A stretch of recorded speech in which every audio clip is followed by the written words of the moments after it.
Buenas tardes, todos, todas. Vamos a compartir pantalla. A ver, en la continuidad del análisis respecto del matrimonio. Lo que vimos hasta ahora fue aquellas definiciones que tienen que ver con el matrimonio acto y los efectos personales del matrimonio estado. ¿Se acuerdan ustedes? El matrimonio acto era ese hecho jurídico formal que unía a dos personas de distinto o igual sexo en matrimonio, que se hacía frente a un oficial público, donde se leían una serie de artículos del Código Civil que refieren a los compromisos, responsabilidades, obligaciones de los contrayentes, y bueno, los declaraba unidos en matrimonio.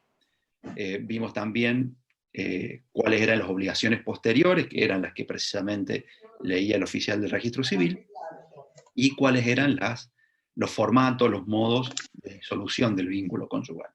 Ahora vamos a hablar de plata, vamos a hablar de patrimonio, y puede parecer un poquito odioso cuando uno quiere romantizar este vínculo, y normalmente así lo es, porque unirse en matrimonio tiene que ver con una decisión de proyectar una vida en común. Por eso el Código Civil habla de proyecto de vida en común, y ese proyecto de vida común, en la enorme mayoría de los casos, está fundado en el afecto, en el cariño, en el amor. Y cuando uno funda un vínculo que se prolonga en el tiempo, seguramente, al menos es lo que sucede usualmente, nada impide que dos personas que recién se conocen puedan contraer matrimonio inmediatamente, pero normalmente lo que ocurre es que primero hay un noviazgo. Podría suceder lo que comentamos el viernes pasado, que las partes se sujeten a los esponsales, es decir, un acuerdo de celebrar un matrimonio futuro, que aunque no es exigible, pero plantea un camino hacia adelante. Y bueno, y luego se contrae el matrimonio, y las cuestiones relativas al patrimonio, a la gestión de los bienes, a lo que aporta cada uno de los cónyuges al matrimonio, inclusive a la posibilidad de realizar algún tipo de acuerdo que determine algunas reglas de juego, de cómo se va a gestionar, cómo se va a tomar decisiones respecto de ese patrimonio, son complejas, porque estamos en un territorio, en un terreno de lo afectivo, de los vínculos, de las relaciones, donde la cuestión económico, patrimonial, es complicada de abordar.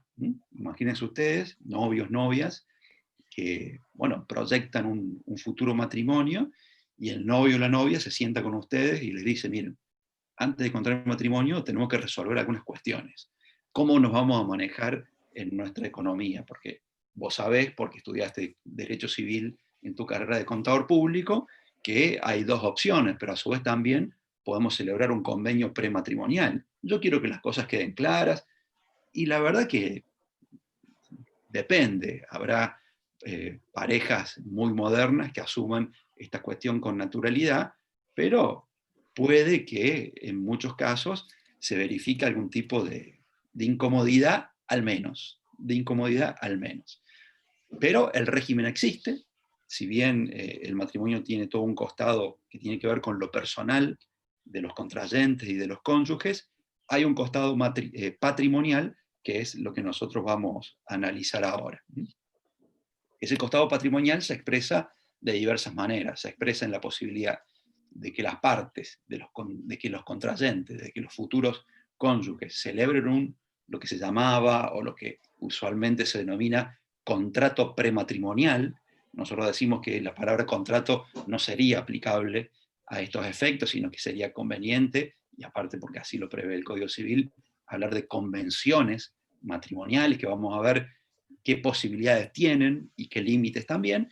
Y luego, una vez celebrado el matrimonio, cómo va a regirse el vínculo entre las partes en relación a lo patrimonial, en lo que tiene que ver con las decisiones, la gestión de los bienes, qué va a pasar con los bienes propios y los bienes gananciales, etcétera, etcétera. Son dos esferas: las convenciones prematrimoniales y la gestión del patrimonio una vez que las partes, que los contrayentes han contraído matrimonio y ya son cónyuges. Entonces vamos al primer aspecto, que son las convenciones matrimoniales. Nuestro legislador, nuestro régimen jurídico, vio a las convenciones matrimoniales con cierto recelo. Siempre las limitó, las dejó en un lugar de muy poco margen para los contrayentes. Esto es algo opinable, porque hay otros regímenes jurídicos donde esta posibilidad es muy amplia. No hay que irse demasiado lejos. Si nos vamos lejos, nos vamos a regímenes jurídicos donde se le da más prioridad a la autonomía de la voluntad y a la libertad individual que a la custodia de una figura o una institución social importante como lo es el matrimonio. Nos vamos a Estados Unidos, vamos a ver que, por ejemplo, en materia de convenciones prematrimoniales, puede prácticamente convenirse lo que se le ocurra a los contrayentes. Pero no nos vayamos tan lejos. En Uruguay hay mucho más margen del que hay aquí en la Argentina.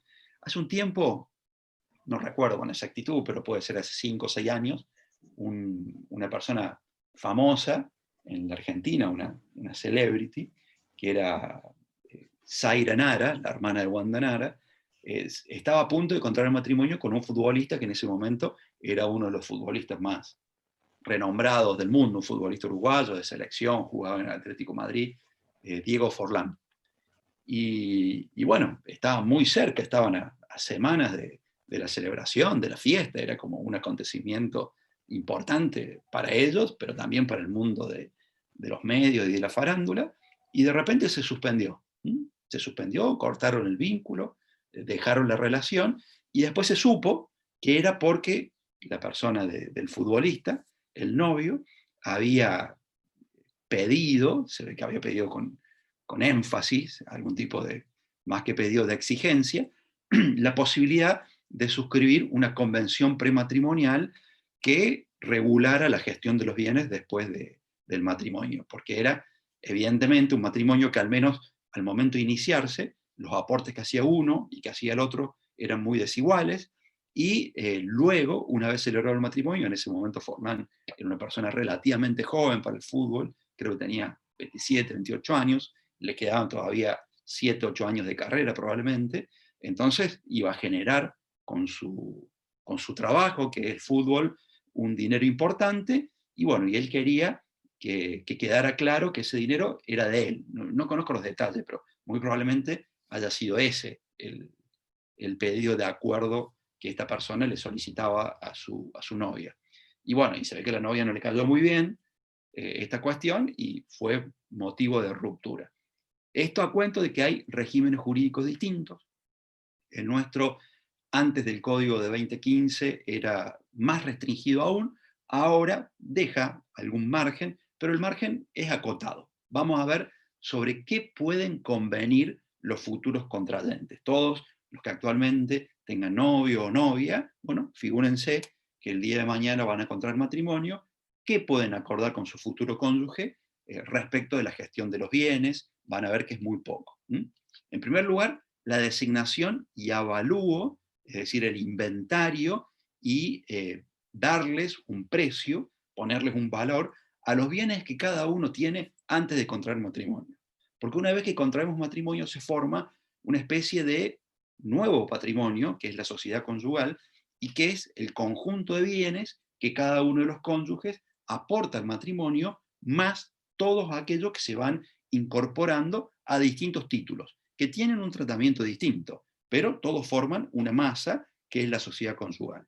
Entonces, ¿cómo puede eventualmente, luego de celebrado el matrimonio, haber confusiones respecto de cuál fue el origen de los bienes? Y es importantísimo determinar el origen, porque en uno y en otro régimen, porque hay dos regímenes, lo vamos a ver dentro de un rato, el régimen de la comunidad y el régimen de la separación a la hora de administrar los bienes, pero tanto en uno como en otro hay bienes propios y hay bienes gananciales. Los bienes propios, adelanto, pero después lo vamos a ver con bastante detalle, son, por ejemplo, los que cada uno de los contrayentes tenía antes de contraer matrimonio. Todo lo que yo tengo ahora, que soy soltero, lo aporto a la sociedad conyugal, pero lo aporto en carácter de bien propio, que tiene un manejo y un formato de decisión respecto a esos bienes que es distinto al de los bienes gananciales. Entonces puede llegar a ser importante para los futuros contrayentes decir, bueno, a ver, delimitemos qué tiene cada uno ahora para ver qué aporta a la sociedad conyugal.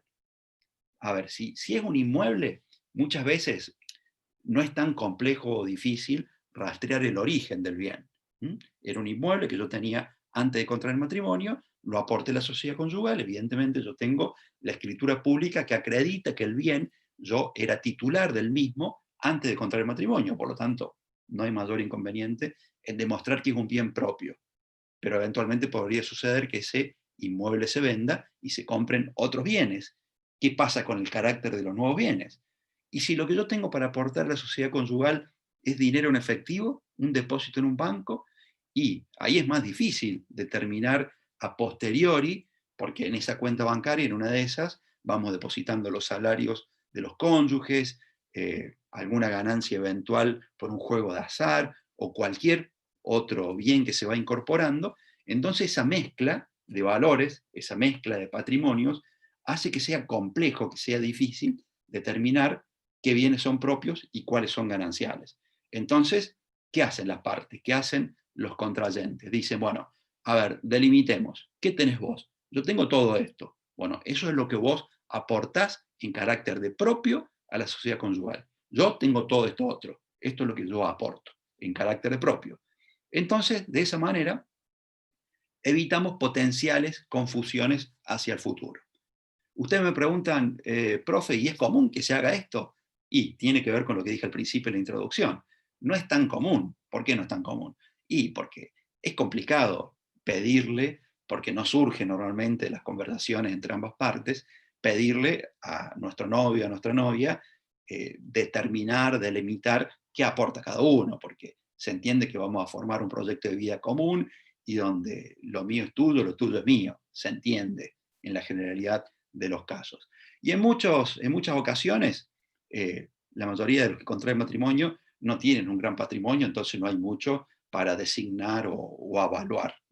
Pero si lo hubiera, bueno, no es tan común, pero la ley, el Código Civil, nos habilita a poder realizar la convención matrimonial y establecer cuáles son los bienes que aporta cada uno y qué valor tiene. También es importante, está bien, vos tenés todos esos bienes que lo estás poniendo en el listado, pero ¿qué deudas tenés? No, no, también tengo todas estas deudas. Bueno, aclaremos, dijo Lemos. Entonces, todas esas deudas las puntualicemos, las pongamos también en la convención matrimonial porque son tuyas, las adquiriste antes de contraer matrimonio. Entonces, vos vas a tener que responder por esas deudas y no yo. Vamos a ver más adelante, una vez que contrayeron matrimonio, también cada cónyuge va a responder por sus propias deudas, pero hay varias excepciones. Entonces, para no confundirnos, esa deuda respondes vos en todos los casos porque fue una deuda que contrajiste antes de contraer matrimonio. Entonces lo dejemos claro. Así como aclaramos los bienes que vos aportas, pongamos también las deudas que vos tenés hoy para no confundirnos el día de mañana. Las donaciones no es común, esto lo mencionamos el viernes pasado, dijimos que en otras épocas era común que normalmente la mujer, la familia de la mujer, hiciera algún tipo de donación al matrimonio, e inclusive a la familia del varón. Estas son viejas costumbres, ya hasta cayeron en desuso, pero podría darse que los cónyuges entre sí hoy se hagan donaciones. Ojo que después de contraído el matrimonio no puede haber donaciones entre cónyuges, por eso es importante delimitar que la donación se hizo antes. ¿Y por qué no puede haber donaciones entre cónyuges? Ustedes lo van a ver cuando vean las incompatibilidades en los contratos, las incompatibilidades o incapacidades del derecho. No se puede porque si después de contraer el matrimonio yo me endeudo y en el medio le dono todo a mi esposa, bueno, es un formato, una modalidad de desconocer y desairar a mis acreedores. ¿A qué persona de más confianza le puedo donar mis bienes que a mi cónyuge?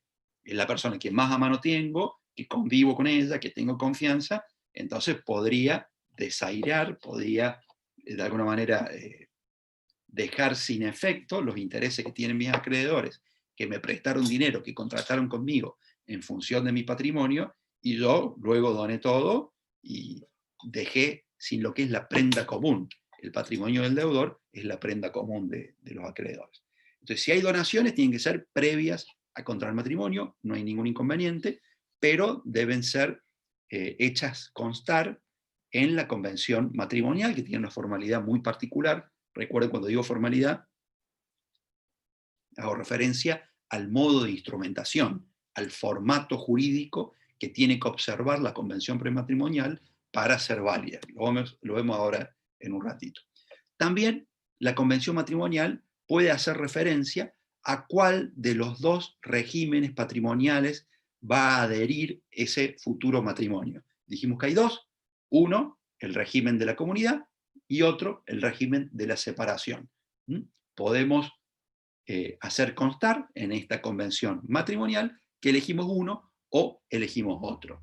Si guardamos silencio, que es lo que pasa en la mayoría de los casos, no hay convenciones prematrimoniales, lo que sucede es que se entiende por defecto que los contrayentes han elegido el régimen de la comunidad, que es el viejo régimen que contemplaba el Código Civil anterior.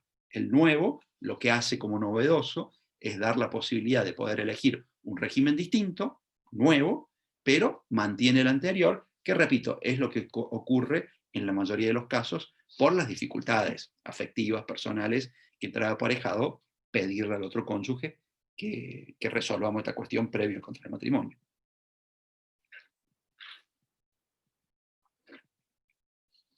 Últimos dos puntos. Dijimos que nuestro legislador, nuestro régimen jurídico, veía con desconfianza estas convenciones matrimoniales y por lo tanto las limitó bastante, a punto tal que el artículo 447, como ustedes lo ven allí en el slide, la filmina, establece que cualquier otro acuerdo es de ningún valor, obviamente vinculado al patrimonio de las partes, y por lo tanto es nulo, es nulo. Es muy limitado lo que podemos acordar en las convenciones prematrimoniales y está establecido en el Código. Toda convención entre los futuros cónyuges sobre cualquier otro objeto relativo a su patrimonio es sin ningún valor. Solo podemos hacer eso: elegir el régimen patrimonial, establecer cuáles son las deudas de cada uno de los cónyuges y establecer, determinar, designar y darle un valor a los bienes que aportamos a la sociedad conyugal. Solamente. ¿Cuál es la forma? Recién les adelantaba. La forma, como el legislador lo ve con desconfianza, obliga a los futuros contrayentes, a los cónyuges, a hacerlo bajo la modalidad de mayor exigencia, que es la escritura pública. ¿Ustedes quieren realizar una convención matrimonial? Bueno, va a tener que ser por escrito y ante escribano público, refrendada por el oficial público en el marco de una escribanía. Esta forma, ya lo charlamos cuando ustedes vieron el tema de la forma, las formas están impuestas en función de la importancia de los actos. Bueno, el Código Civil ha entendido que una convención prematrimonial es un evento, es un hecho jurídico, es un acto jurídico que es de vital importancia, que compromete el patrimonio, que compromete el futuro vínculo patrimonial de los cónyuges. Por lo tanto, tiene que estar bien reflexionado y tiene que estar rodeado de las solemnidades que, con mayor énfasis, exige la ley, en este caso, la escritura pública. Si la queremos modificar, es decir, una vez que hemos acordado el régimen prematrimonial o la convención prematrimonial, ¿no lo podemos cambiar? Sí, sí se puede cambiar, pero se puede cambiar luego de un año y además debe ser hecho por escritura pública, y esa escritura pública tiene que estar la original y la eventual modificación inscripta, eso que dice ahí abajo, inscripta en el RECICP, es Registro de Estado Civil y Capacidad de las Personas. Es importante esto de la inscripción porque evidentemente el resto de las personas tienen que saber, a ver, si yo me voy a involucrar en un contrato importante con una persona, un hombre, una mujer, bueno, yo tengo que saber cuál es el régimen matrimonial que tiene, porque puedo observar que vive en una casa, en un country de súper lujo, que anda en un BMW modelo 2020, que tiene casa y departamento, casa en Europa y departamento en Miami. Y digo, bueno, este tipo es solvente, pero resulta ser que todo el dinero es de la esposa. Y cuando ingresaron a la sociedad conyugal, cuando contrajeron matrimonio, había un contrato prematrimonial donde cada uno eligió el régimen de la separación de bienes. Ah, bueno, entonces, a ver, ¿qué tiene él? Me fijo en el registro, no tiene nada. Entonces, es una persona que no tiene mayor solvencia, aunque parezca que lo es. Le decían aguarrás, de lejos parecía solvente. Nos acercamos y no había solvencia, era todo la esposa. Seguimos con el régimen patrimonial, vamos a pasar ahora a los dos regímenes posibles que pueden optar los cónyuges. Recuerden siempre ustedes que pueden interrumpir, pueden abrir el micrófono y preguntar acerca de cualquier tema que les resulte alguna duda. Bueno, tenemos dos regímenes, el régimen de la comunidad y el régimen de la separación, donde las partes, los contrayentes, pueden optar. Pero hay una serie de disposiciones que son comunes a los dos regímenes. Por lo tanto, todo lo que vayamos a decir ahora, a continuación, no es poco, son varios los ítems, es aplicable tanto sea que los cónyuges hayan elegido uno u otro régimen. Cuando terminemos la clase hablamos del parcial, para no utilizar tiempo de grabación en ese tema. ¿Cuáles son estos puntos que son comunes a los dos regímenes? En primer lugar, los dos, independientemente de que hayan elegido el régimen de la separación, no tendría sentido elegir el régimen de la comunidad porque es el régimen que la ley entiende por defecto. No vamos a ir al escribano a decir, señor escribano, nosotros venimos acá a elegir el régimen de la comunidad. El escribano va a decir, pero ustedes son tontos. Bueno, se va a quedar callado porque él va a cobrar los honorarios por la confección de la escritura. Bueno, lo hacemos, pero es como decir, sí quiero en el matrimonio, es algo que ya digo sí quiero y estoy sujeto o sometido a ese régimen de la comunidad, no hace falta que diga ninguna otra cosa. Pero tanto en uno como en otro, los dos cónyuges, aunque hayan elegido el de la separación, tienen el deber de contribuir, el deber de aportar. Dijimos en la clase pasada que era el deber de asistencia, de acompañar al otro cónyuge y a las necesidades, tanto sea del hogar como de los hijos, tanto de los hijos propios, de los hijos comunes, como de los hijos de la otra pareja que viven dentro del hogar. Los dos cónyuges, en la medida de sus posibilidades, por eso al final dice, en proporción de sus posibilidades, deben hacer sus aportes. ¿Por qué dice en proporción de sus posibilidades? Vamos a suponer un hombre o una mujer que contrae matrimonio con otra persona y su patrimonio es nulo, no tiene patrimonio, no trabaja, y contrae matrimonio con otra persona que tiene un patrimonio significativo, importante, y a su vez tiene un trabajo con un salario interesante, o tiene una empresa, o tiene una explotación agropecuaria, tiene ingresos muy significativos. Uno no produce nada en términos económicos, el otro produce mucho. El uno, ustedes pueden decir, bueno, pero trabaja en la casa. No trabaja en la casa, porque tiene mucho dinero y tiene personal a cargo, personal doméstico, que hace todas las tareas. Y bueno, pero cuida a los hijos.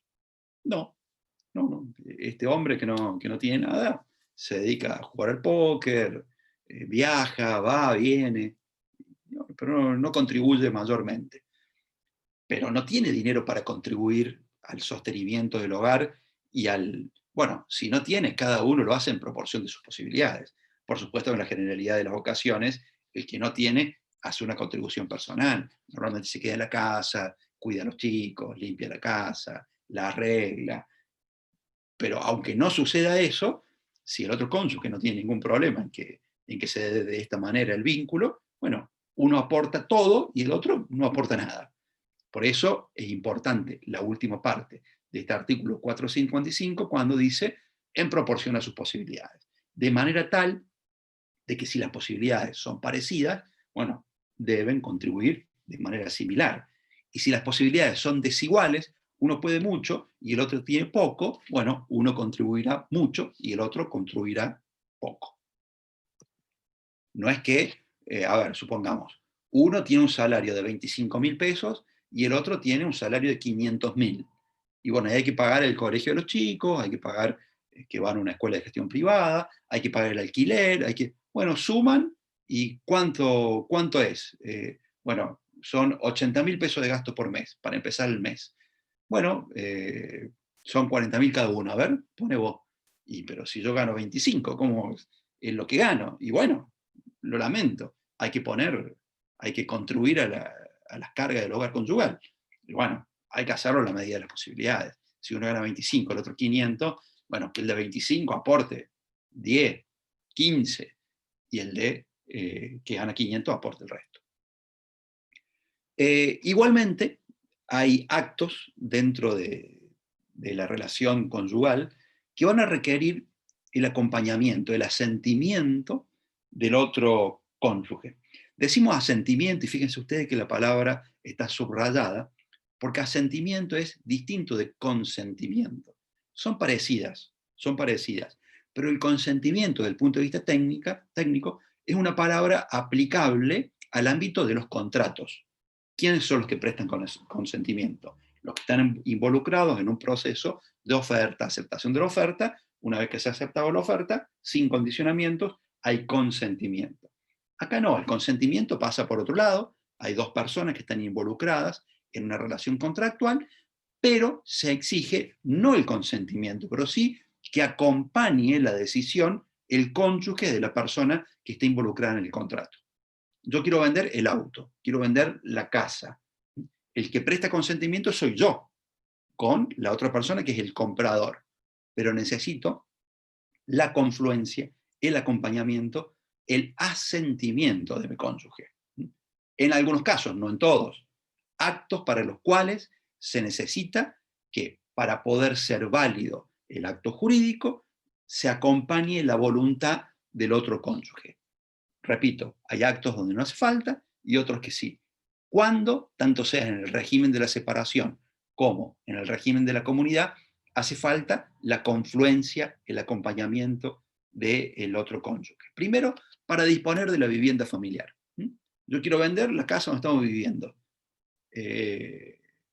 Dice la ley, bueno, usted necesita que su cónyuge acompañe esa decisión. Pero la casa es mía, es propia, yo la tenía antes de contraer matrimonio. Sí, pero ahí se asienta el núcleo familiar, por lo tanto, va a necesitar que lo acompañe su cónyuge. Ya vamos a ver que hay un salvoconducto para algunos casos. ¿Qué otros supuestos? Quiero vender los muebles que hay adentro. Igual, necesito, pero este juego de dormitorio yo lo tenía antes. Y bueno, pero el juego de dormitorio que están utilizando ustedes como pareja en un matrimonio que todavía no ha sido disuelto. Los bienes inembargables que son propiedad de la sociedad conyugal. En ese caso, cuando no hace falta para poder disponer de los mismos el asentimiento del otro cónyuge, salvo que sea para responder por deudas que hayan sido asumidas conjuntamente, o aun cuando no hayan sido asumidas conjuntamente, la asumí yo personalmente, pero con el acompañamiento o con la renuncia del otro cónyuge.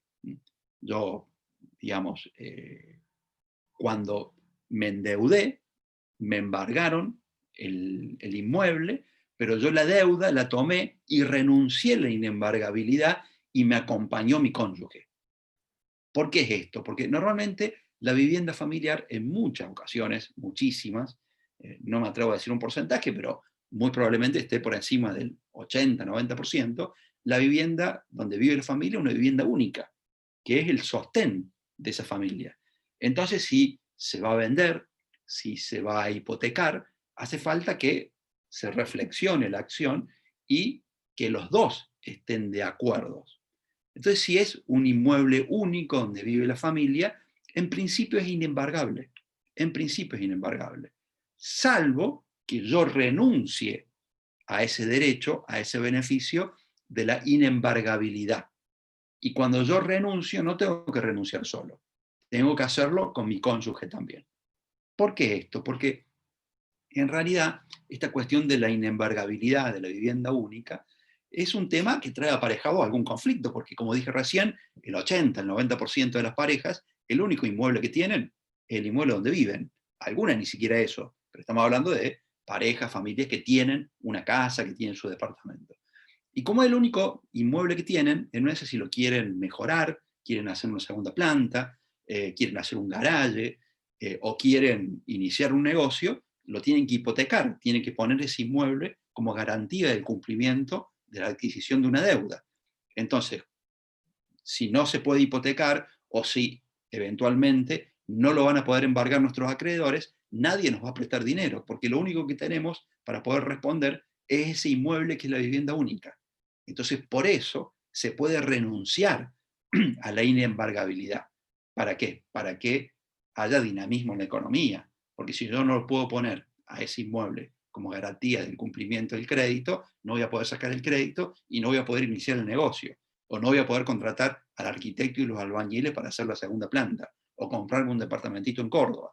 Entonces, este tipo de decisiones, si bien tienen un fin social, que es proteger la vivienda donde vive la familia, también tienen que hacer un equilibrio con el dinamismo económico para que pueda seguir estando incluida en el comercio, porque si no sacamos del comercio a todas las viviendas únicas. Entonces, con esta solución intermedia, la protegemos a la vivienda única, pero le damos una herramienta a aquel que se quiere endeudar y poner ese bien como garantía del cumplimiento del crédito, hipotecándolo, renunciando a esa garantía de la inembargabilidad.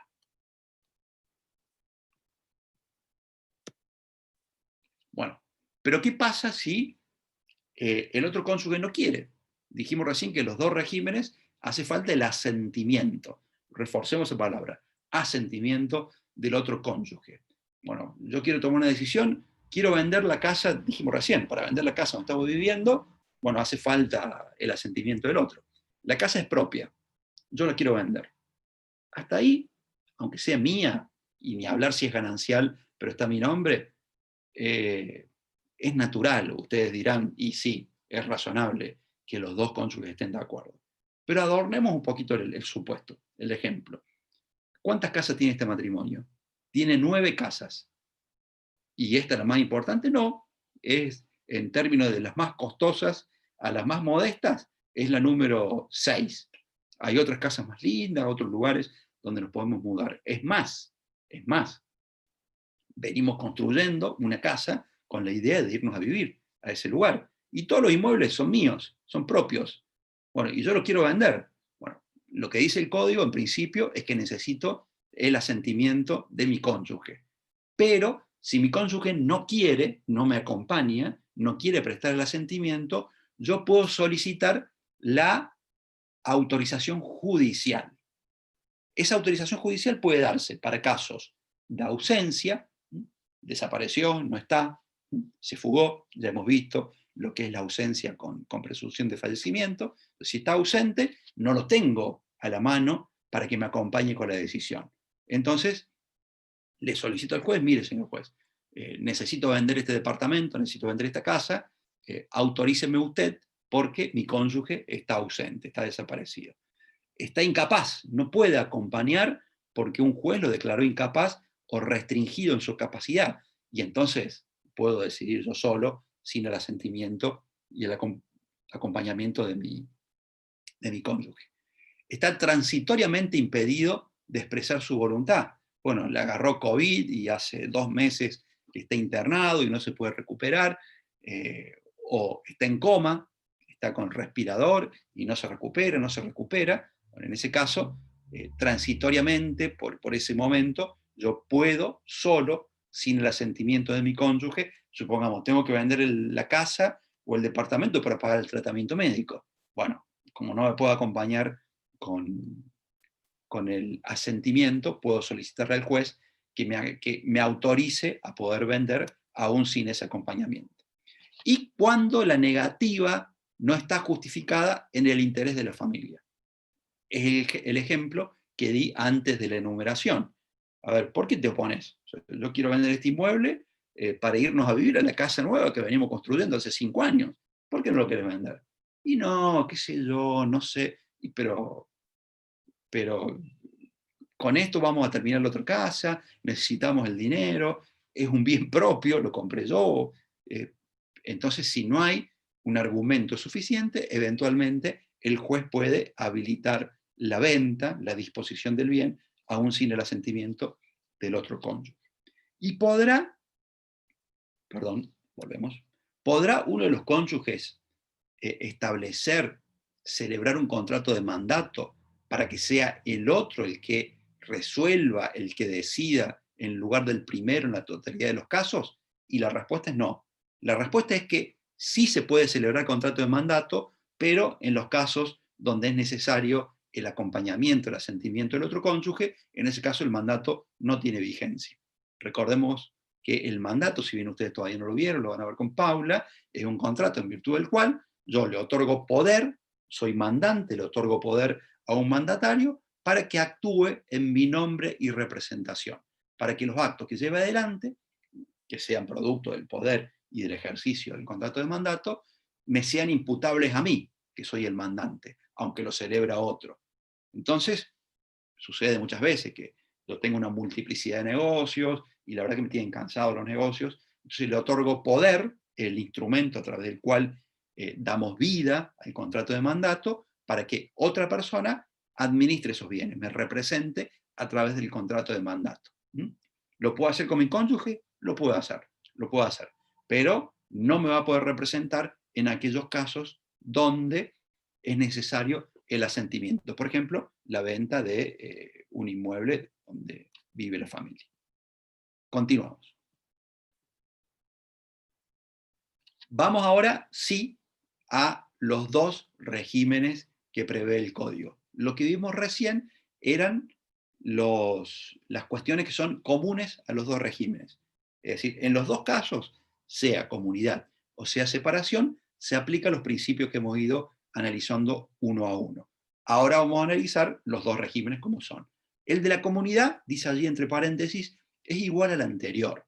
¿Por qué? Es el tradicional régimen patrimonial que tenía nuestro código antes de ser no reformado, sino antes de la sanción del Código Civil del año 2015. Ya lo dijimos, tiene carácter supletorio, esto lo prevé el artículo 463, esto quiere decir que frente al silencio de las partes, se va a entender que se va a regir patrimonialmente ese matrimonio a través de esta modalidad, a través del régimen de la comunidad. Y en este régimen hay un acervo de la sociedad conyugal, un conjunto de bienes que se van a dividir en dos categorías, en la categoría de bienes propios y en la categoría de bienes gananciales, bienes propios y bienes gananciales. ¿Cuáles van a ser unos y cuáles van a ser otros? Primero vamos a describir, vamos a catalogar cuáles son los bienes propios. ¿Cuáles son los bienes propios? Los que cada uno de los contrayentes tenía, era propietario, ya sea propietario u otro derecho real, al tiempo de la iniciación de la comunidad. Es decir, todo lo que yo soy dueño antes de contraer el matrimonio, llega a la sociedad conyugal como bien propio, como bien propio. Figúrense ustedes que están por contraer matrimonio. Y bueno, tienen ustedes algunos bienes que los obtuvieron producto de su trabajo, porque algún abuelo, un padre, una madre les donó en su oportunidad, porque ganaron una rifa, lo que fuere, y van a contraer matrimonio. Bueno, esos bienes, si bien se incorporan a la sociedad conyugal, siguen siendo bienes propios, siguen siendo bienes propios. Por supuesto, con las limitaciones posteriores que mencionamos recién. Yo puedo tener un inmueble, un departamento, una casa, y es un bien propio, pero nos vamos a vivir ahí con nuestro cónyuge y tenemos hijos ahí, y bueno, si lo quiero vender, por más propio que sea, necesito el asentimiento del otro cónyuge. Ojo. ¿Qué otros bienes? Los adquiridos después de la celebración del matrimonio, pero a título gratuito. A título gratuito. Por ejemplo, herencia, donación o legado. ¿Qué quiere decir esto? Ya contrajimos matrimonio y ninguno de los dos tenía nada. O uno tenía esto y el otro tenía aquello. Y luego de contraer matrimonio, inmediatamente después, 2 años después, 37 años después, fallece el padre, el suegro, la suegra, la madre, y recibe una herencia. Bueno, eso que recibe como herencia es un bien propio, no es de los dos, es solamente del que es heredero. Se incorpora a los bienes de la sociedad conyugal, pero se incorpora en carácter de propio.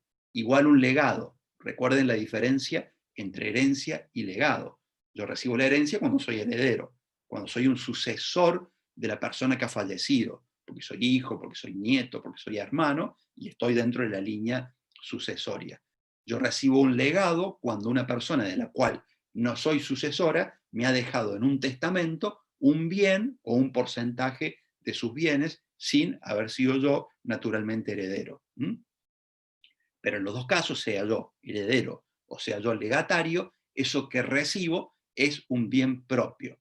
Igual una donación, una persona, un pariente lejano, que me regala, que me dona una serie de bienes, un monto de dinero, un bien en particular, mueble, inmueble, eso que recibo, lo recibo a título personal, lo recibo como bien propio.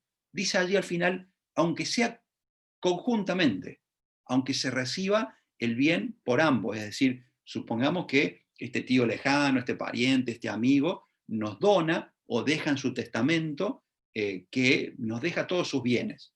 Bueno, en ese caso, no recibimos el todo, pero cada uno es dueño de la mitad. No es un bien ganancial. Cada uno es dueño del 50% de los bienes recibidos. Bueno, este otro ítem, en su primera parte, repite lo anterior. Los recibidos conjuntamente por herencia, legado o donación, se reputan propios por mitades, excepto que el testador o el donante hayan designado partes determinadas.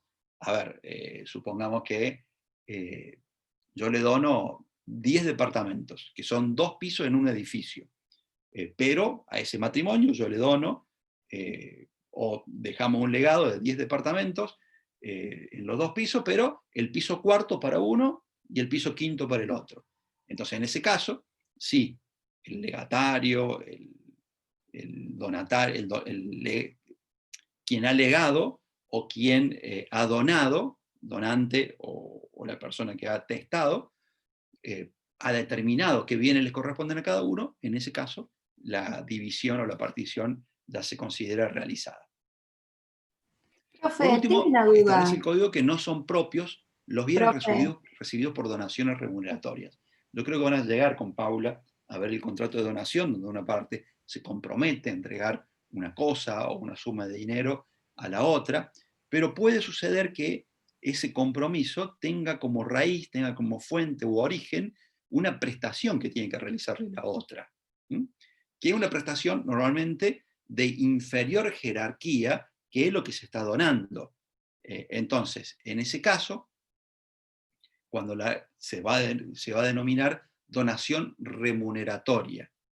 Si yo he prestado algún servicio, va a ser propio la diferencia entre la cuantía, el valor del servicio y el monto de la cosa donada. Ejemplo, yo presté un servicio que puede estar valuado en 500.000 pesos y recibo un automóvil que vale 1.500.000 pesos. El servicio, como el trabajo de las partes es un bien ganancial, lo tenemos que computar en el 1.500.000 y de el vehículo ese, un tercio, los 500.000 pesos, va a ser ganancial y el otro 1.000.000 de pesos va a ser propio. Porque yo recibí en donación, es propio, pero para recibir la donación tuve que realizar una tarea y en función de un premio, una recompensa por esa tarea, recibo una cosa que vale 3 veces más que la tarea. Lo que yo recibo por la tarea es ganancial. Lo que se excede de la tarea es propio. Acá se empiezan a complicar un poco las cosas, ¿no? Avanzamos. profe, Acuérdense que pueden interrumpir. profe, Sí, dale. ¿no se me escucha? Te escucho, Manuela. Ah, porque recién decía profe, profe, pero no sabía si se me escuchaba. Tengo una duda con respecto a los bienes propios. Por ejemplo, si yo me caso con una persona y hago mi casa para vivir en matrimonio, digamos, pero hago mi casa con bienes heredados, digamos, ¿se considera un bien propio la casa o como es de tanto mío como de mi esposo, eh, pertenece a los dos? No sé si me explico. Sí, sí, Manuela, te entiendo perfectamente. Bueno, allí empieza nuevamente lo que conversamos al principio, ¿no? De las dificultades de poder establecer qué bienes son propios, qué bienes son gananciales, y que las herramientas están a mano, el derecho te las da, pero a veces por esta cuestión, digamos, de los vínculos personales entre, no hay personas más cercanas que los cónyuges, al menos mientras dura y mientras la relación es buena. Entonces, estas cuestiones de dinero, a veces decimos, cuentas claras conservan la amistad. Bueno, cuentas claras deberían conservar el matrimonio, pero exigir las cuentas claras en un matrimonio a veces puede ser conflictivo. Entonces, te respondo, Manuela, vos tenés plata en el banco, contraes matrimonio, esa plata es tuya, tenías 5 millones de pesos en el banco que te habían regalado, que vos habías ahorrado, no importa, pero esa plata es tuya. Y contraen matrimonio y empiezan a construir, y tu marido tiene un trabajo de empleado de comercio, gana 50.000 pesos, y vos en tu estudio contable te va muy bien, facturás unos 200, 250 por mes. Pero no importa, ya vamos a ver que tanto los 50 de tu marido como los 250 tuyos son bienes gananciales. O sea, lo que ustedes construyan, por más que vos pones mucho más porque ganás 5 veces más, lo que ustedes construyan ahí es un bien ganancial. ¿Por qué? Es el producto, es el aporte que hace cada uno producto de su trabajo. Ahora, la construcción va lenta, porque saben que hoy la construcción está carísima, no hay materiales, entonces, entre lo que cuesta mantener la casa, el alquiler y demás, ustedes pueden aportar entre los dos 150 por mes a la construcción. Y con eso no alcanza mucho, se van a estar 5 o 6 años. Entonces dice, bueno, saquemos la plata del banco, dejemos de pagar el alquiler y construyamos la casa. Terminemos de construir la casa, porque con esos 5 millones le damos un lindo impulso. La verdad que hoy 5 millones no alcanza tampoco. Pero bueno, decís vos, bueno, yo saco mi plata del banco, ¿qué va a pasar en ese caso? Lo que debería ocurrir es que haya un acuerdo entre las partes, entre los cónyuges, y que dejen redactado este acuerdo y donde queda especificado que la construcción se hizo en parte significativa con 5 millones que eran propios tuyos, Manuela, que eran de uno de los cónyuges, de manera tal de que el día de mañana, porque el problema es mañana, mientras los cónyuges están juntos, viven ahí, está todo bien, no hay mayor conflictividad, pero el día de mañana, cuando el matrimonio se disuelva, cuando vos quedes viuda y tengas hijos y haya que repartir esos bienes, o ni hablar en caso de divorcio, vos vas a querer tu parte. Entonces, si esos 5 millones representaron en su momento el 60% de la construcción, quiere decir que a vos te corresponde un porcentaje mayor a la hora de la división del bien. ¿Por qué? Porque por subrogación real significa el intercambio de una cosa por la otra. Lo que has intercambiado en este caso es dinero por una construcción. Entonces, la naturaleza de lo primero, la naturaleza del dinero, va a, de alguna manera, contagiarse o continuar con lo que se transforma. El dinero se transformó en materiales de construcción, en el pago del contrato de locación de servicios de los albañiles, los honorarios del arquitecto. Bueno, todo eso que hace al inmueble se va a incorporar, le va a dar valor, pero va a ser en carácter de bien propio, de bien propio. No es que toda la casa va a ser tuya, hay que determinar cuánto, qué porcentaje representan esos 5 millones en el total del inmueble, y eso va a ser un bien propio. ¿Contesta la pregunta, Manuela? Sí, profe, perfecto, muchas gracias. No hay por qué. Vamos a la segunda categoría, la categoría de bienes gananciales. Tenemos los propios, los que aportaba cada cónyuge antes de contraer matrimonio, los que recibía a título de herencia, donación, legado, etc. Igualmente, no lo decía el código, pero yo recién lo expliqué, el caso de la subrogación real. Si un bien propio, yo habiendo contraído matrimonio, ¿qué tenías antes de contraer matrimonio? Los 5 millones de pesos que tenía Manuela. ¿Y qué hacen con los 5 millones de pesos? Se compran un flor de auto, porque casa ya tenían. ¿El auto de quién es? Es propio. Es propio de Manuela, porque usó la plata propia para comprar un auto que también tiene que seguir siendo propio. Pero ojo, tengan cuidado, si ustedes quieren mantener esa calidad de bien propio, yo les recomiendo que lo hagan costar, porque ya sea que compren el auto, que compren un terreno, si la escritura no dice nada, para el auto no hay escritura, hay que hacer otro tipo de documento, ya es más difícil, porque volvemos a la cuestión personal. Che, ¿qué te parece si compramos, nos damos un gusto y compramos un auto y qué sé yo qué? Bueno, está bien, pero hagamos constar en un documento, por las dudas nos separemos, por las dudas nos divorciemos, que este auto es mío, ¿eh? Y es duro, es duro. Ahora, en el terreno, cuando vayan a hacer la escritura, bueno, yo sé que es duro, pero si usan el dinero que era propio, y hagan constarlo. Es duro, pero volvemos. Cuentas claras conservan la amistad, cuentas claras conservan el matrimonio, y por más bien que estemos hoy, no sé qué porcentaje, pero hay un porcentaje de matrimonios interesante que se disuelve, y cuando se disuelva, aunque no se disuelva por divorcio, se puede disolver por viudez.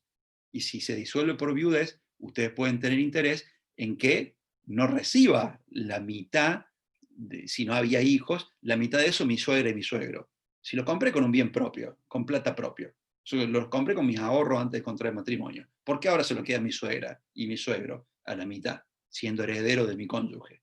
Entonces, ahí tiene una excusa. No, yo no es, que imagínate, yo ya dije que lo nuestro es para toda la vida, que vamos a estar hasta que la muerte nos separe y que está todo bien, pero bueno, si eventualmente a vos te pasa algo, para dejar ordenado la cuestión sucesoria, pues si tuviéramos hijos, estaría claro, porque nuestros hijos recibirían la mitad, yo la otra mitad por los gananciales. La presencia de hijos excluye a los padres de nuestro cónyuge de poder aspirar a la herencia. Pero si no tenemos hijos, viene la vieja, la suegra, o el viejo, el suegro, y dice, bueno, la mitad de eso es mío. Pero ¿cómo es tuyo? Si lo pagamos con los 5 millones que tenía Manuel en el banco antes, y te sacan el BMW que te compraste. Una locura. Bueno, vamos a los gananciales. ¿Cuáles son los gananciales? Los adquiridos, por supuesto los gananciales son los adquiridos después de la celebración del matrimonio a título oneroso. A título oneroso, es decir, cuando hay una contraprestación. Puede ser una contraprestación de un pago de un precio, la entrega de una cosa, o un esfuerzo personal, el trabajo. ¿Qué más? A título oneroso, y también los adquiridos por hechos azarosos. Por hechos azarosos. Supongamos que antes de llegar a casa compré una boleta de Kinisei y gano el Kinisei. 150 millones de pesos. Bueno, esos 150 millones los gané yo, porque jugué yo, elegí yo los números, pero al ser un juego de azar, es un bien ganancial. Es un bien ganancial. Y Profe, ustedes pueden... Sí, te escucho. en el momento del divorcio, los bienes gananciales se tienen que dividir absolutamente todos por la mitad y los bienes propios quedaría, si está todo en regla, diríamos anotado, para cada uno lo que es de cada uno. Exactamente. No obstante, pueden haber acuerdos. ¿Se acuerdan ustedes cuando hubo divorcio, la clase pasada? Nosotros dijimos que, además de la demanda de divorcio, los que querían divorciarse, o uno, porque unilateralmente también puede pedirse el divorcio, tenía que acompañar un convenio de disolución, donde se estableciera qué iba a pasar con los bienes y demás. Podría tranquilamente acordarse una relación o una distribución desigual de los bienes, tranquilamente. O sea, bueno, quédate vos con la casa, el auto, yo me quedo con los $10.000 que está en el banco. O sea, no, eso hay autonomía de la voluntad, pero como regla, si no hay acuerdo, evidentemente que es lo que decís vos, Janina. O sea, vos te quedás con tus bienes propios que tenías antes, que los aportaste, pero que son tuyos, y los gananciales se dividen por mitades. Genial, profe, gracias. Por nada. Alguien podría decir, supongamos, a ver, yo les conté alguna vez que me gusta jugar al póker, que soy un estudioso del tema. Estudioso y, bueno, obviamente que mi actividad, mi profesión no me deja incursionar como me gustaría, pero en tiempos normales, de no pandemia, al menos 2 veces al año, 3 veces al año, trato de jugar algún torneo importante y en los tiempitos que me queda juego algo online y bueno, tengo grupos de amigos donde 2 veces al mes también nos juntamos a jugar. Pero estudio mucho, leo mucho el tema y en algún punto es como una pasión personal que tengo. El evento más importante en el mundo del póker a nivel mundial se llama la Serie Mundial de Póker, que lo habrán visto en ESPN, si alguna vez prestaron atención, que se transmite todos los años por ESPN y demás. Es un evento que se juega en Las Vegas y que reúne a una enorme cantidad de gente, 15.000 personas en ese torneo, donde lo único que hay que tener es la plata para poder inscribirse y jugar. El monto de la inscripción son $10.000.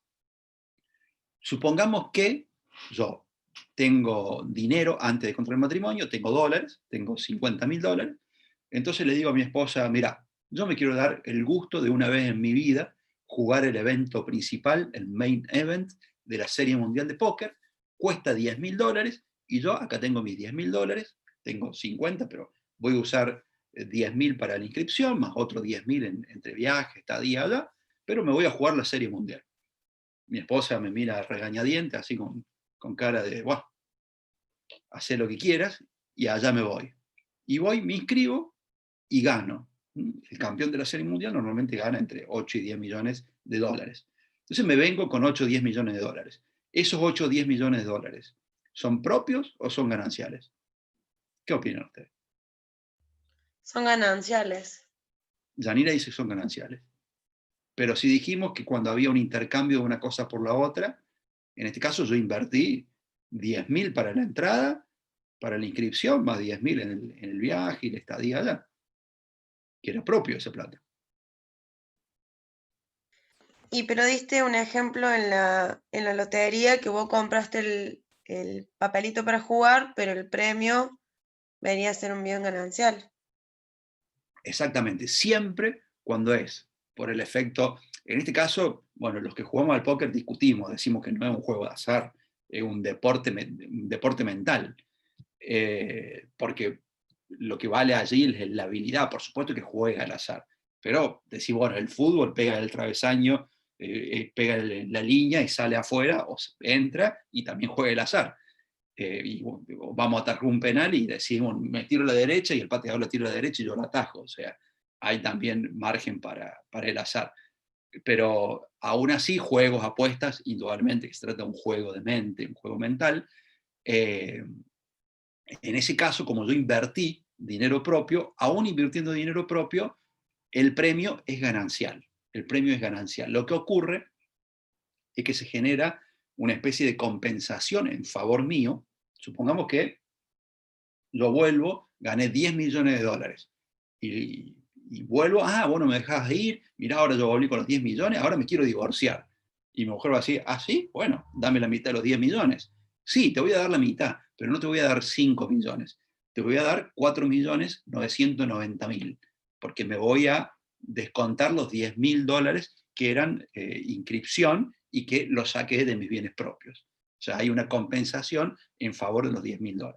Podría suceder que en lugar de 10 millones haya ganado 100.000. Entonces, en ese caso, cuando me reclame la mitad porque se quiere divorciar, vos te fuiste, yo te dije que no te fueras, ahora te pido el divorcio, bueno, yo me voy a descontar los 10.000 que invertí para ganar los otros 100.000. Bueno, también los frutos. Ahí está subrayada la palabra frutos. ¿Qué son los frutos? Los frutos son aquellas ventajas que me proporciona la propiedad de un bien. Yo tengo un campo, lo siembro, la cosecha son los frutos.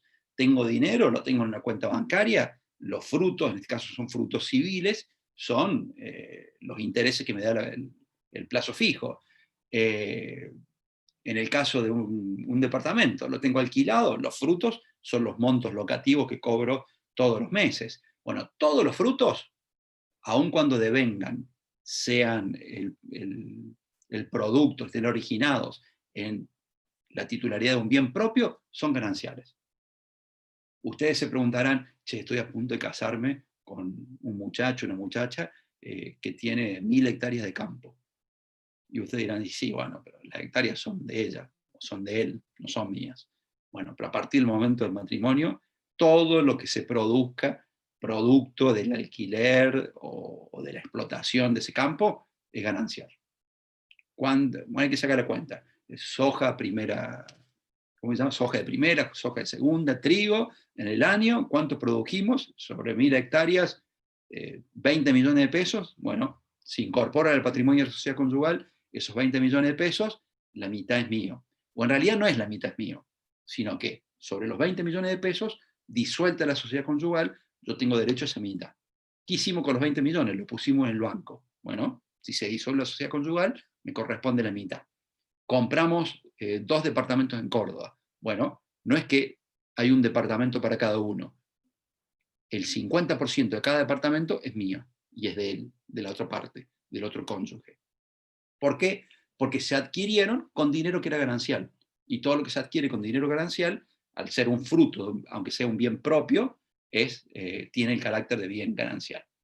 Y por supuesto también todo lo que tiene que ver con la actividad personal, del trabajo, o la explotación del comercio, la industria, la empresa, todo eso, todo lo que ganemos es un bien que tiene el carácter de bien ganancial. Por eso, cuando queremos imponer, queremos solicitar el otro régimen, bueno, hay una cuota de, si me permiten ustedes, de cierto egoísmo, ¿no? de una de las partes, porque quiere seguir percibiendo en solitario lo que venía cobrando con anterioridad.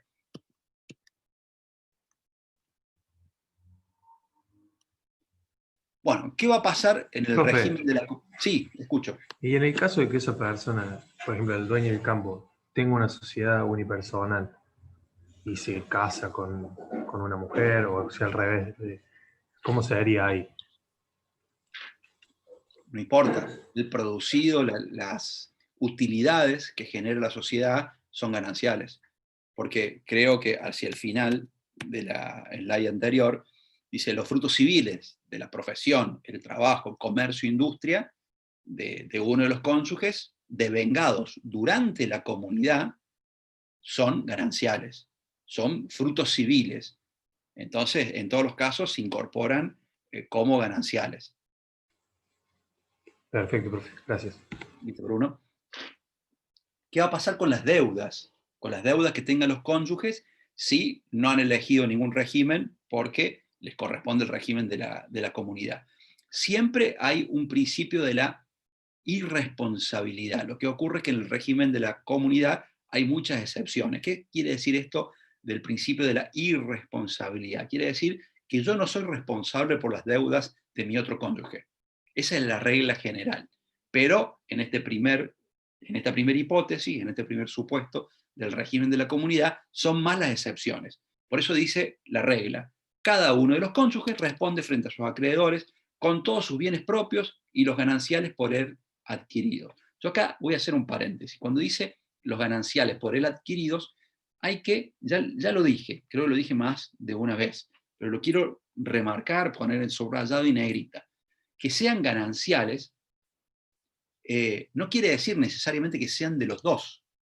Los bienes pueden ser gananciales y ser de uno solo de los cónyuges, porque el bien es mío, yo soy titular del bien, cuando puedo acreditar que soy el propietario. Y acredito que soy el propietario por el título y el modo. El título es el documento que me acredita como tal. Yo puedo, supongamos, decimos recién, contraigo matrimonio con una persona que tiene 1000 hectáreas y que, creo que habíamos dicho, 20 millones de pesos de utilidades el primer año. ¿Qué hago con los 20 millones? Voy y compro 2 departamentos en Córdoba. ¿Y voy con mi cónyuge a comprar los departamentos? No, voy solo. Y están a mi nombre. Y están a nombre del dueño del campo. ¿Y cuándo los compró? Y los compró hoy es 30 de octubre del año 2020. ¿Y cuándo se casaron? Se casaron hace 6 meses. Bueno, se casaron hace 6 meses, lo compró después de contraer matrimonio, y si se puede acreditar que hubo utilidades por la propiedad del campo, se entiende que por más que estén a nombre de uno, son gananciales. Son gananciales. Por eso dice los bienes propios y los gananciales por él adquiridos, porque los gananciales pueden estar todos a nombre de uno de los cónyuges. Por ejemplo, en mi casa, en una época, nosotros siempre tuvimos la suerte con mi señora, poder manejarnos en 2 vehículos, porque tenemos tareas distintas, los dos necesitamos el vehículo. Entonces, durante mucho tiempo, los vehículos siempre estaban a nombre mío. O sea, iba yo, iba al registro, hacía los trámites. Ahora, en este momento, hay un vehículo que está a nombre mío y otro vehículo que está a nombre de mi esposa.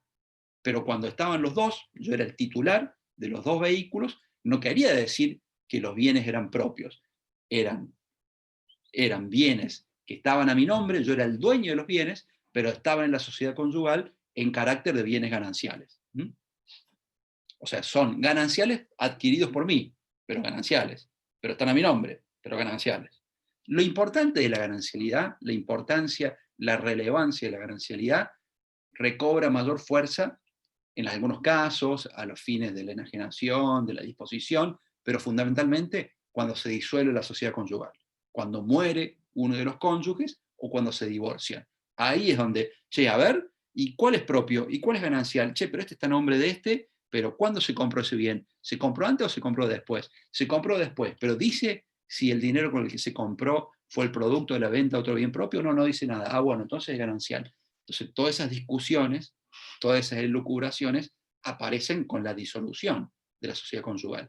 Mientras los cónyuges siguen juntos, mientras ninguno de los dos murió, bueno, no hay mayores inconvenientes. También, a ver, dijimos que la regla general es que cada cónyuge va a responder por las deudas adquiridas, pero ojo, hay excepciones. Cuando la deuda es adquirida para la conservación o reparación de bienes gananciales, responde el otro también, pero el otro solo va a responder con sus bienes gananciales. Supongamos, hacemos una reparación de un inmueble. Entonces contratamos arquitecto, contratamos un equipo de albañiles, un maestro mayor de obra, y nos endeudamos nosotros, uno solo de los integrantes del matrimonio. Adquirimos una deuda interesante, 3 millones de pesos. ¿Y quién va a responder? Y por regla general, cada cónyuge responde por las deudas que adquirió. Pero ojo, en este caso es conservación y reparación de bienes gananciales. Y lo que estamos haciendo es construir un garaje en la casa que es ganancial. Entonces, si bien yo adquirí la deuda a título personal, pero mi cónyuge también va a responder, pero esa respuesta, esa responsabilidad va a quedar acotada a sus bienes gananciales. Si esa persona tenía, ese cónyuge, tenía bienes propios, esos bienes no van a ser garantía de los acreedores. Los acreedores no van a poder embargar esos bienes propios del cónyuge, aun cuando la deuda fue adquirida para una mejora de un bien o la conservación de un bien que es común producto de ser ganancial. Entonces, profe, una pregunta. Sí, Ignacio. ¿Viste cuando, no sé, tenés un juicio y muchos dicen de que ponen los bienes a nombre de la mujer o a nombre del marido para que no se los puedan reclamar? ¿Eso se puede hacer o no entonces? A ver, eso está vinculado con otra figura jurídica que ustedes vieron, creo que la unidad número 3, que es la simulación. La simulación. A ver, primero que la ley, lo dijimos al principio, la ley te inhabilita a las donaciones entre cónyuges. Vos podés donarle antes de contraer matrimonio, pero una vez contrajiste matrimonio, no podés donarle. Entonces eso, pongo a nombre de mi esposa o de mi esposo. Y ponga nombre nada, o sea, ¿en virtud de qué le pones a nombre? ¿Qué tienen? 7 departamentos. Bueno, voy corriendo a la escribanía, como tengo un acreedor por mis negocios, por lo que fuere, o porque soy un jugador compulsivo y perdí una millonada y firmé pagares. O sea, para que no me ejecuten, voy y pongo todo a nombre de mi esposa. ¿Cómo pongo a nombre de mi esposa? O sea, cuando vaya a la escribanía tengo que hacer constar por qué todos esos bienes que eran propios o que eran gananciales ahora pasan a ser de exclusiva propiedad de mi esposa. No se va a poder, es un acto nulo. Es un acto nulo. Entonces no es tan sencillo como pongo a nombre de mi esposa. Puede suceder, a ver, bueno, yo no quiero responder, entonces el negocio con los empleados está a nombre de mi esposa. Bueno, ahí es un poco más opinable, discutible, pero los jueces, cuando la cuestión se judicializa y se pone conflictiva, van a analizar todos estos casos, porque en muchas ocasiones lo que ocurre es que se trata de defraudar a aquel que tiene un legítimo derecho. Entonces el juez va a tratar de desentrañar qué hubo detrás, y si no se puede demostrar, ni siquiera la compraventa entre cónyuges está permitida. Entonces, eso de poner a nombre no es posible. Profe, ahora, ¿a nombre de su hijo pueden ponerlo o no?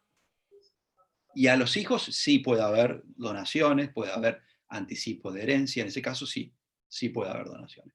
pueden hacerlo a uno de los hijos, pero después los otros hijos tienen derecho a colación. Eso significa que las donaciones hechas en vida por los padres a uno de los hijos, o a unas en detrimento de otros, luego tienen que ser compensadas a la hora del reparto de la herencia. Pero eso es la unidad 14. Bueno, ¿qué va a pasar con la administración? Con la gestión y administración de los bienes, cuando uno de los cónyuges quiere disponer de un auto, de la cuenta bancaria, de un inmueble, quiere hipotecar. Bueno, ¿qué respuesta vamos a dar? En primer lugar, ¿qué va a pasar con los propios? Evidentemente que en el régimen de la comunidad, cada cónyuge tiene la libre administración y disposición de los propios. La libre administración y disposición de los propios. Yo, todos estos departamentos, esta plata, estas acciones, estos bitcoins, los tenía antes de contraer matrimonio, yo hago lo que se me antoja. Hago lo que se me antoja. Bueno, no tanto lo que se me antoja, porque, fíjense ustedes, hay un numerito en rosa, que es el artículo 456, que dice que ninguno de los cónyuges puede, sin el asentimiento del otro, disponer de los derechos sobre la vivienda familiar ni de los muebles indispensables de ésta. Por lo tanto, recordemos que aunque sea propio, si bien yo puedo con el auto, con las acciones, con los diamantes, las joyas, los bitcoins, las obligaciones negociables, con el campo, puedo hacer lo que quiera, porque son propios, los puedo vender, los puedo hipotecar, pero si nos referimos al lugar donde la familia convive, ahí hace falta el asentimiento del otro cónyuge. Y aun cuando no tengamos el acompañamiento con el asentimiento del otro cónyuge, anticipamos que eventualmente el juez lo puede dar supletoriamente. Yo puedo ir al juez y decir, mire, mi mujer no quiere que vendamos la casa, pero no estoy poniendo en riesgo a la familia. Tenemos 18 casas, tenemos millones de dólares en el banco, tenemos una enorme solvencia, y yo necesito vender esta casa porque estamos viviendo en el casco del campo que quiero vender, y el campo lo tengo que vender con el casco, con la casa, no lo puedo vender separado. Y mi mujer, bueno, aduce que acá crecieron los chicos, pero negocios son negocios. Entonces, razonablemente, seguramente, el juez va a acompañar, y encima es todo propio. Yo todo esto lo tenía antes de contraer matrimonio. Entonces, bueno, aun cuando sea el lugar donde vive la familia, el juez me va a autorizar, porque tengo razones suficientes para querer vender. Más allá del conflicto matrimonial que va a generar entre el que quiere vender y el que no quiere vender. Eso pasa por otro ámbito. En el caso de los gananciales, la administración y disposición de los gananciales corresponde al cónyuge que es titular de esos bienes gananciales. Lo que dijimos recién. Yo soy el dueño de la casa, el dueño del campo, el dueño de la plata, el dueño de los bitcoins. Yo dispongo y yo administro. Pero, ojo, que en los propios tengo un amplísimo margen para decidir. Amplísimo. Salvo que sea la vivienda familiar, en el resto hago lo que se me antoja. En los gananciales cambia la cosa, y es natural que cambie, porque evidentemente si son gananciales, se compraron después de celebrar el matrimonio, y ustedes fácilmente, aunque es erróneo técnicamente, podrían decir, está bien, están a nombre tuyo, pero son de los dos. O sea, si son gananciales, tenemos un interés común. En los propios también, pero en los gananciales, los dos trabajamos para poder adquirir estos bienes, o está bien, trabajaste vos solo, pero son posteriores a que contrajimos matrimonio. Entonces, los gananciales, cada uno va a administrar y va a disponer, pero para poder enajenar o para poder gravar, es decir, si yo quiero vender el departamento, vender la casa, vender el campo, o quiero hipotecar el departamento, hipotecar la casa, hipotecar el campo, en ese caso vamos a necesitar el acompañamiento del otro cónyuge cuando se trate de bienes registrables, yo quiero vender la casa, el campo, el auto, el caballo pura sangre de carrera, la lancha, todos esos bienes son bienes registrables. Para todos esos bienes, si yo los quiero vender, los quiero hipotecar o los quiero prendar, necesito el asentimiento del otro cónyuge, siempre y cuando estemos hablando de bienes gananciales, ¿no? Bienes registrables. Las acciones nominativas no endosables y las no carturales, es decir, yo soy partícipe de una sociedad anónima y tengo acciones que no son negociables, que son nominativas, eso ustedes lo van a ver el año que viene en sociedades. Ahora, en ese caso, necesito, para poder venderlas, del acompañamiento de la voluntad de mi cónyuge. La participación en sociedades, salvo que sean esa participación a través de acciones negociables, pero la participación en sociedades, también si quiero vender esa participación necesito el acompañamiento de mi cónyuge, y los establecimientos comerciales, industriales y agropecuarios. Es decir, si yo quiero vender mi fondo de comercio, necesito, aun cuando sea ganancial, pero que está a mi nombre, necesito el acompañamiento de mi cónyuge. Si todo esto fuera propio, salvo el caso del inmueble donde vive la familia, yo puedo hacer lo que se me cante con esos bienes. Ahora, como es ganancial, evidentemente que la venta, la hipoteca, la prenda de este tipo de bienes es necesario, como son bienes importantes, significativos, que normalmente tienen un valor importante, necesito el acompañamiento de la voluntad de mi cónyuge. Régimen de la separación, y ya vamos terminando y charlamos del parcial. En el caso de la gestión de bienes, en este caso, cada uno de los cónyuges conserva la libre administración y disposición de sus bienes personales, excepto lo que dijimos del 456. Acá la protección de la vivienda familiar sigue vigente, es decir, si quiero vender la vivienda familiar, aunque sea ganancial a mi nombre o sea propia, necesito del asentimiento, pero acá no importa el origen de la titularidad, puede ser propio o ganancial a mi nombre, pero puedo disponer de todos los bienes, y cada uno responde por sus deudas, salvo lo dispuesto en el 461, que era lo que dijimos de cuando se trate de la conservación de un bien común o de la educación de los hijos. ¿Qué va a pasar en este caso? Todos los bienes, la persona, digamos, que las parejas, los matrimonios que adoptan este régimen, van a poder tomar todas las decisiones sin el asentimiento del otro cónyuge, porque ya no hay bienes propios y gananciales. O sea, cada uno es dueño de lo que es dueño. Entonces yo contraigo matrimonio y todo lo que sigue produciendo mis bienes sigue siendo mío. Entonces tengo absoluta libertad para tomar decisiones, salvo que se trate del lugar donde vive la familia. En ese caso, sí necesito el asentimiento del otro cónyuge. Hay algunas deudas para las cuales hay una responsabilidad solidaria entre los cónyuges, es decir, que los dos van a responder con sus bienes, que es para las obligaciones contraídas para solventar las necesidades del hogar o la educación de los hijos. En ese caso, son los dos los que van a responder. Fuera de esos casos, ninguno de los cónyuges en el régimen de la separación va a responder por las deudas del otro. O sea, acá hay una separación total de las deudas de uno y otro, salvo que sea que hemos contratado albañiles porque se había caído una pared, había entrado humedad, o la escuela de los chicos, la escuela, la academia. En esos casos sí, uno puede responder por la deuda asumida por el otro. Bueno, con esto cerramos. Ya la clase que viene vamos a ver la cuestión de las uniones convivenciales. Profe, una pregunta. Sí. ¿En qué artículo están los bienes gananciales?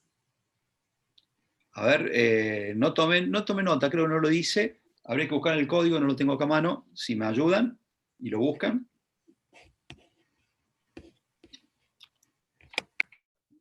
¿Alguna otra pregunta mientras tanto? No, quería saber eso nomás. Ahí ponen en el chat el 465 y 461. Bueno, gracias. A mí me parece el 461. Perfecto, ahí está. Ustedes saben que el número de artículos nosotros no evaluamos, así que dejamos de grabar y charlamos del parcial.